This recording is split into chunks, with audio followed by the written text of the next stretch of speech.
দেখেন আমরা মেঘলা করে পায়রা দিচ্ছি। কিছু কিছু মানুষের ধৈর্য থাকে না, তাই উড়ায় না। আমার ধৈর্য আছে তাই উড়াছে। দেখেন আপনারা,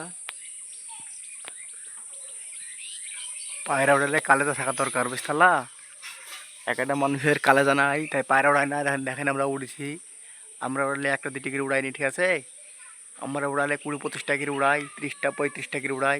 এখন দেখুন পায়রা গুনিলেন, আগে ঝাঁক ঝাঁক মারছি। দেখেন পায়রা সব সব নাইমে এসছে। দেখেন সব, দেখেন দেখেন পায়রা। আমরা ছুটকে বাট্টা পায়রা উড়াইনি, উড়ালে গজ পায়রা উড়াই, ঠিক আছে। আর এক আধটা পায়রা না, আর বুকের পাটা লাগবে। দেখেন দেখেন ভিডিও এই প্রতি শেষ করলাম।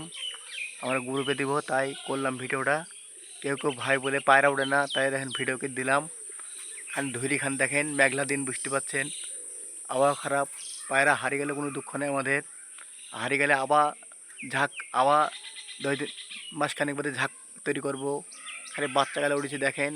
আর মেন পায়ে তো উড়াইনি। দেখেন দেখেন সব পায়রা সব আসবেন, 3-4 ঘন্টা 4 ঘন্টা উঠবে, সব মিনিশে ডুবে যাবে।